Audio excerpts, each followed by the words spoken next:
fun weekend here at Aztec Dummy, and we are working on the Guardians of the Galaxy figures again, hoping to finish up this weekend. We've got Rocket on deck. We got to finish him up. We've got the small rocket to finish up, and we need to redo Star Lord. As you remember, I had painted him previously, and did not like how it turned out, and he wasn't drying well, so. He went into the stripper and went into the bath of purple goo to remove all the paint, and then he was recoated with the adhesion promoter, and then I put the self-etching primer, that green stuff that I really am starting to like, particularly for these vinyl kits. That self-etching primer really does a good job of giving the paint something to grab onto, and it's a nice neutral color so that it doesn't have to be covered. Some primers you put on and you really got to put like more paint over them to get to a good base to start painting. That green is a good base as it starts. So that's what we're going to do this weekend, and we will see how far we get. Good morning. It's Saturday. That's the last weekend on the rocket figures. I will finish them this weekend, or I'll just proclaim them done, as I have been wont to do in the past. Sometimes I'll get something to the point where I really can't work it anymore, and I'll just say, you're done. But I really am getting close to finishing these. I'm going to concentrate on the eyes. I have to put more life into them. They were black before, and that really wasn't good enough. And you can see I've really gotten the fabric down to where I like it. I've worked on let me remove the gun, the big gun here.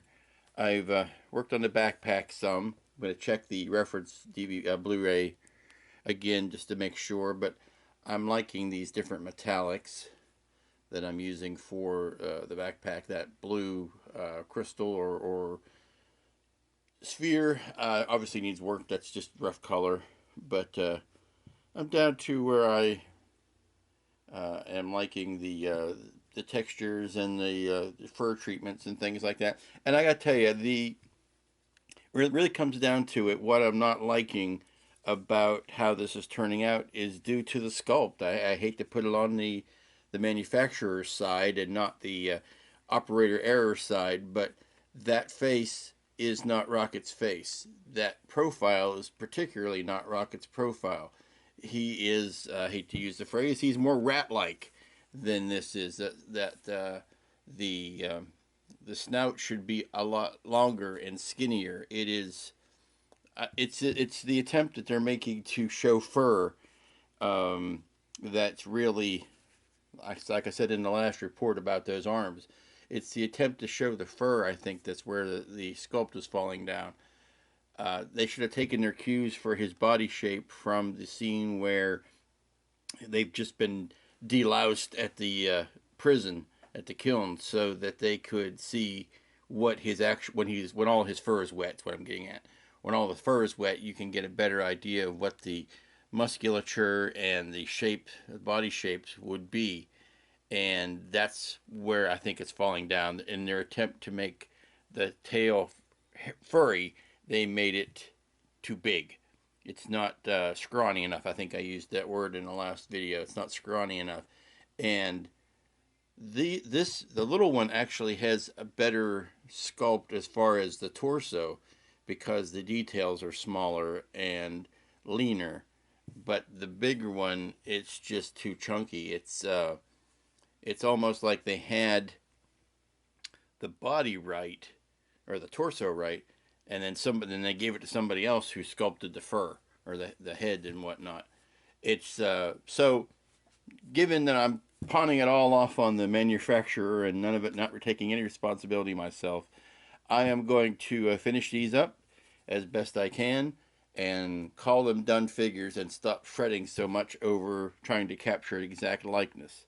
I've got to do. I saw a very good build of this online this week, and it made me cry, because they were able to coax a much better likeness out of particularly the small one than I was able to. So I'm going to go back and rethink some of what I did on the head. But I've worked this fabric and this jumpsuit till I am blue in the face, so I am going to call it a done thing. And just do some touch-up detailing, like I said, the eyes and some other stuff. And the gun is mostly done. I'm going to put a little, I saw something I liked this week online where they put like a little bit of a blue tip, you know, a flame blue tip, not a blue, not a bright blue, you know, but a how metal gets so hot it turns blue. Somewhat of an aging on that. So I think I'm going to try something like that just to give this gun some color, because it's kind of monochromatic. And then I will be ready to call him done and maybe get back to Star-Lord this weekend. I think I've got the backpacks to where I'm happy with them. I need a little bit of a highlight accent on the blue ball, but I think I've got the right combination of metallics and then some washes over it. I think I'm going to change my official slogan to "When in doubt, smoke it," because I did put a little transparent smoke wash over the metallics, and I think it knocked them down quite nicely. They don't look brand new anymore. But I think I painted in the eye since you saw it last. Let me do this with one hand. And I got to put the highlight on the eye a little bit, but I think the next step is going to be the whiskering. And we'll see how well that goes. I found that using a little bit of Tamiya black on a brush as an outline helped to really delineate some of the areas where the detail I thought was a little soft. And that may be my art school background as a cartoonist, but that really helped, I think, putting a black outline, define some shapes that really didn't have enough definition to start with. And I think I'm going to get brave with a dark orange and try doing some indications of the cross hatching in these panels to simulate that canvas texture pattern. I think that'll really add something to it. And I went into the top collar parts here and went in with more of a brown to differentiate that from the orange of the rest of the suit, because it's really a darker brownish orange. I don't know how well you're seeing the difference here on the camera, but that shape there really on the collar really does have a darker orange feel to it. And I need to touch some of those details under the neck with some silver to show the metallic differences. But I think I think I'm finally done with indicating the different colors in the face. I think that's looking pretty good. Pretty good. I think it looks as good as I can make it. And so, you know, now we're into the realm of starting to overwork things. So knowing when to stop, like I said, is half the battle. And there's some whiskers. I didn't want to make you watch me do this laborious thing, but basically what I did was to dampen the area of the snout with some kicker and take each individual brush hair and poke it down into some CA and then set it in place on the snout and give it a 2 or 3 second count and then lift it up. I got a couple big expressive arcing ones on either side. It's about all I really needed. I don't want to overload with a bunch of hair, but I think it adds a lot of character. Now I gotta see if I can even try to do that on the smaller one. So what do you think? I think this raccoon is finished. I've put him on the base. I am drying him. I'm using some this epoxy putty. Underneath I have brass pins going into the bottom of his feet, and I'm pinning them to the base. And I need to, now that I've got the gun in his arm and I've got him standing on the base, I can see that I need to kind of push the whole thing back. So that's why I am propping something under his toes. And then I think I'll just have to make some sort of little sculpted clumps of grass or something for him to stand in front of. I might even do that clump of grass that he has to kick. You're making me kick grass. Beat up grass, I think is what he said. But do some decorative stuff around the base to dress that up a bit. But I'm waiting for that putty to set. But the whiskers, I think, added the last bit of detail that he needed. I gotta say, I've sprayed him with a flat coat, and I need to go in and put some gloss just on his nose and on his teeth and on his eyes. But I think everything else pretty much says Raccoon. And then let me show you the other one. Here is the other one in the other room with Whiskers aplenty, the less known Bond villainess name, Whiskers aplenty. And, oh, they're staring down the barrel. Oh, yeah. Stare down that barrel. And Groot behind him. With the new mossing. While Rocket is kind of drying on his base, I'm getting back into redoing our friend Star-Lord here. And like I said, using what I learned on the other ones, I'm getting back to redoing him. And I've decided to go the full Tamiya route. That seemed to be the best type of paint to use on these vinyl kits, once you've put the appropriate primer over them, is to use the Tamiyas. And Tamiya makes a nice hull brown, which is actually, or sorry, hull red, which is actually a reddish brown, that is a very good base for Star-Lord's jacket. And for the pants, I mixed up a sea blue with a little bit of linoleum deck brown in there to make a bluish brown base that I can build from. And I used that straight brown with the hull red inside his coat to give that a darker tone of that hull red. But I'm going to let these colors, these are the base colors, I'm going to let those dry in for a little while, and then I can come back and start picking out details. Coat of brown on the bag and some metallic gray on the weaponry, and these have a good basic base coating, so they are ready for obviously all the detail painting, but I can let these set up for a few hours and then come back to them later on. But already I can see that they are coming out better than they did the first time around. Here's a little fun with landscaping, just to dress up the base on Rocket now that the epoxy putty has set up. I needed to camouflage the gaps under his feet, so I put some epoxy sculpt and smooshed it up under the feet, and then I lightly covered that with some of that flocking that I used on Groot. Waste not, want not.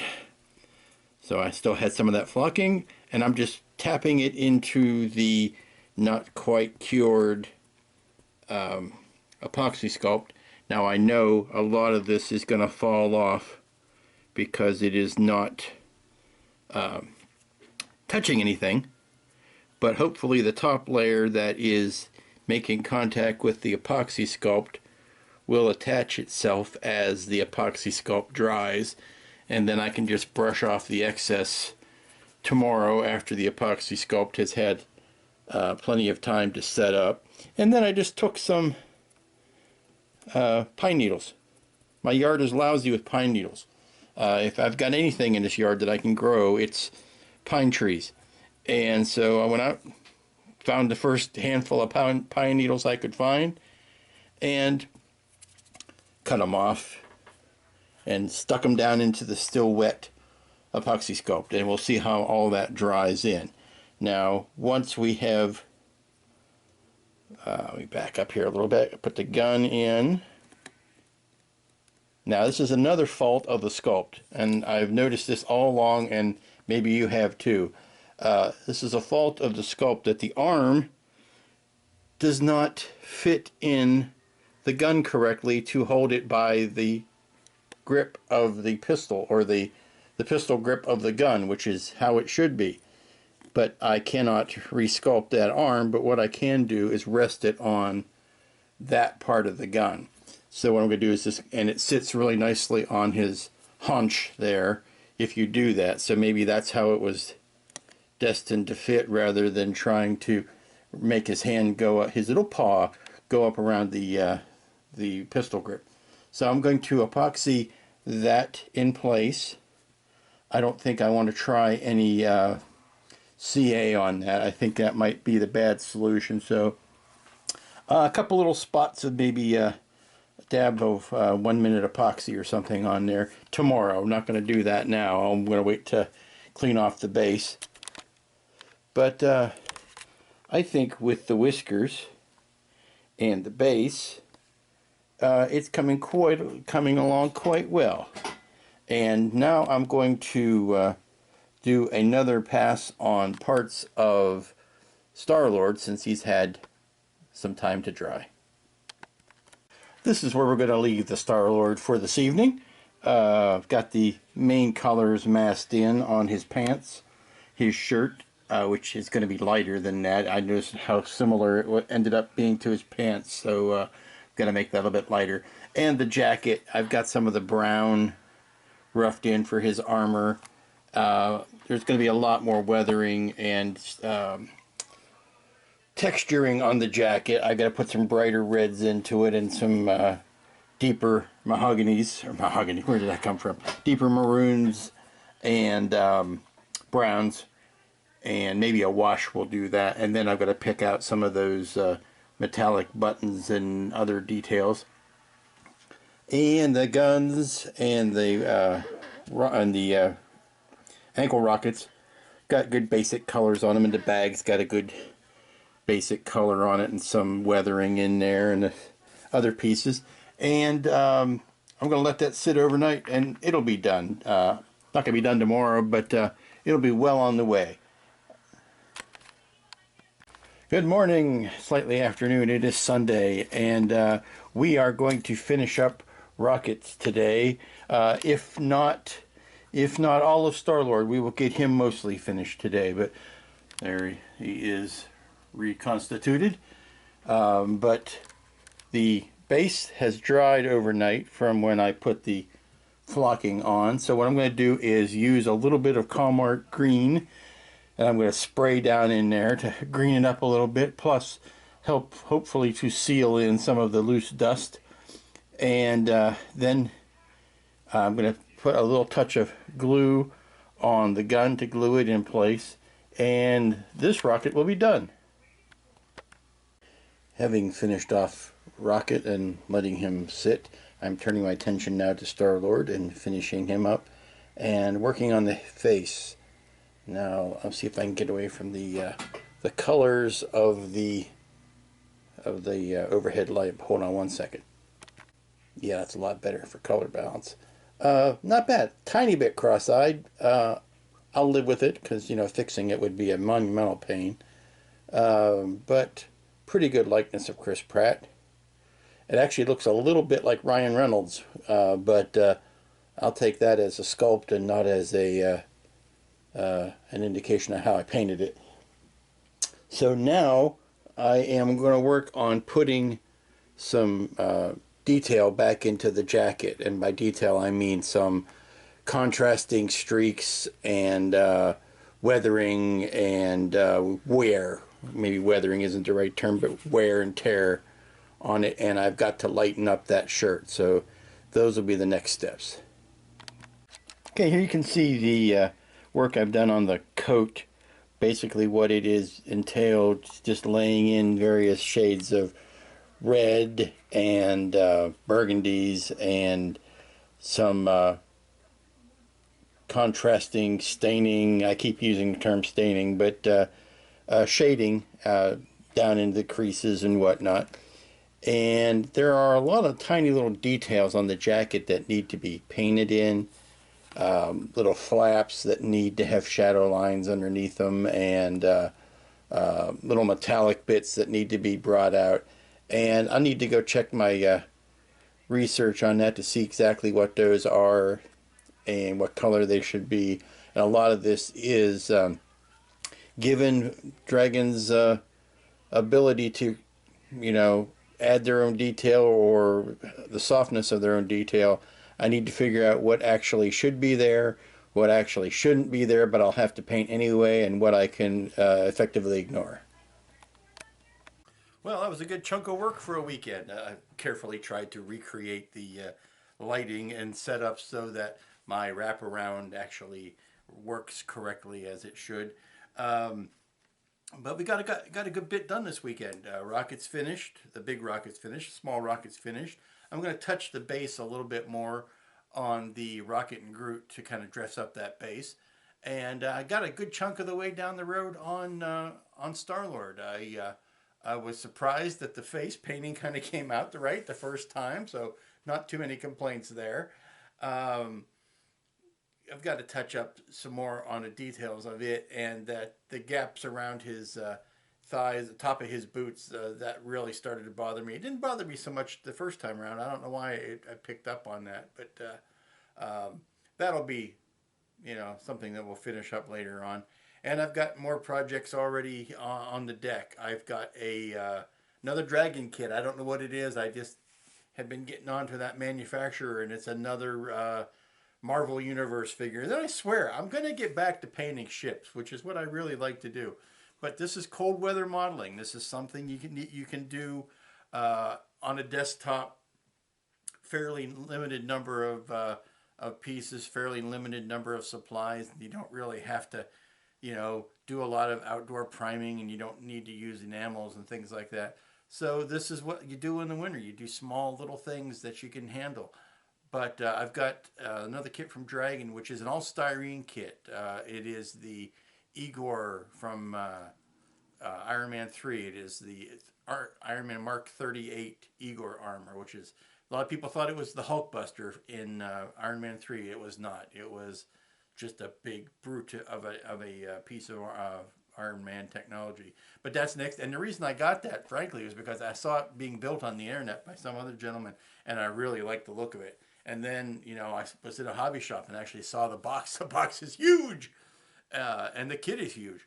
But it went together pretty good. It went together, you know, in like a day while I was working on other things. I found the best way to occupy my feeble little brain was to have another kit on deck that I can be putting together or cleaning parts on.